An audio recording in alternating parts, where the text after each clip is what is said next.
You might have seen my first impressions video on these either over on the barracks or here on my channel, but now I'm giving you guys a full review on the Polar NIKE SB AIRTRAINER 1s. And boy oh boy do I got some shit to say. At the end of my Fallen shoe review, I told you guys you could win a pair of the Fallens by downloading my app, which is linked in the description if you want to still download it. And the winner is Joe. So congratulations, Joe. I'm sending you the shoes and everything. And if you want to win yourself a pair of these polars, then what you got to do is not be here to do it, because I ain't going to spend an extra $300 on a pair of these shoes to give away. Like in every shoe review that I've done so far, no one has given me any money to do this. Nike doesn't know that I'm doing it. The barracks didn't give me any money to do the first impressions video. And these shoes, as of right now, cost $275. I don't know who would spend $275 on a pair of skate shoes and actually skate them, but apparently I was able to get some, so I'm gonna tell you guys exactly what I think about them. And you know what, let's just start with the look. Originally, I really did like the way they looked, but after I skated them for a while and broke them in a lot, I really didn't like the way that they looked on my feet at all. To be honest, if you put them on a dinosaur, I think they'd look more appropriate, because a dinosaur got a big ass leg for this big ass shoe.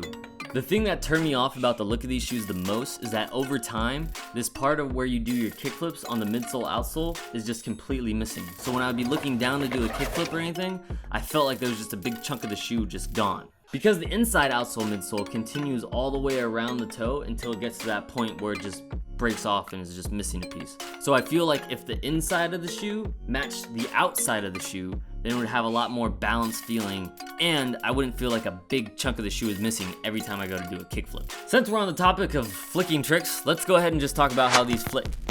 Initially, I did have to kind of adjust the way that I would do my flip tricks just so that way I would do them how I wanted to when I first started skating them. The more that this little piece of rubber would wear down, the more effort that I would have to put into my flip tricks. After all the flip tricks that I was doing, I really did notice that they are pretty damn durable.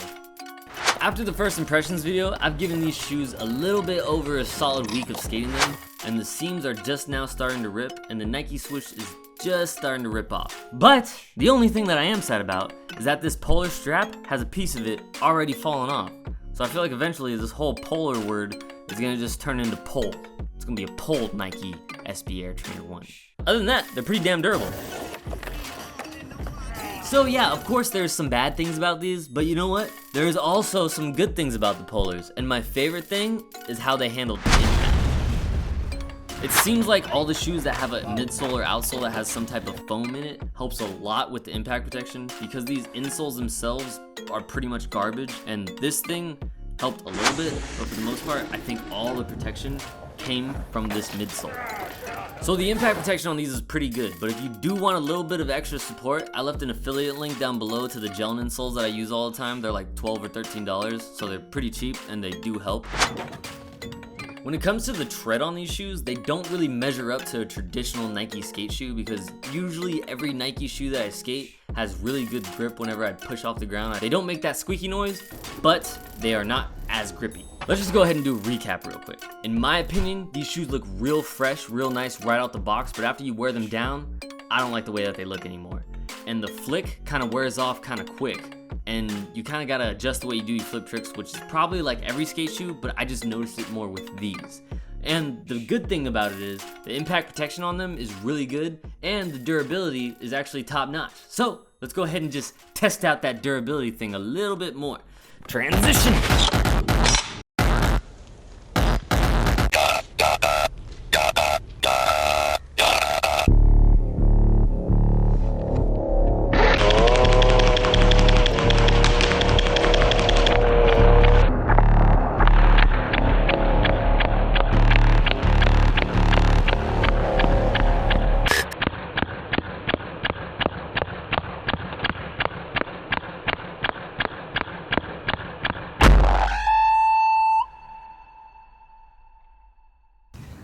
Okay, so that's pretty much it for this shoe review. Make sure you leave a comment. Let me know what you thought about this review. Let me know what shoes it is that you want me to review next. Make sure you like and definitely subscribe to this channel to be this close to 20K.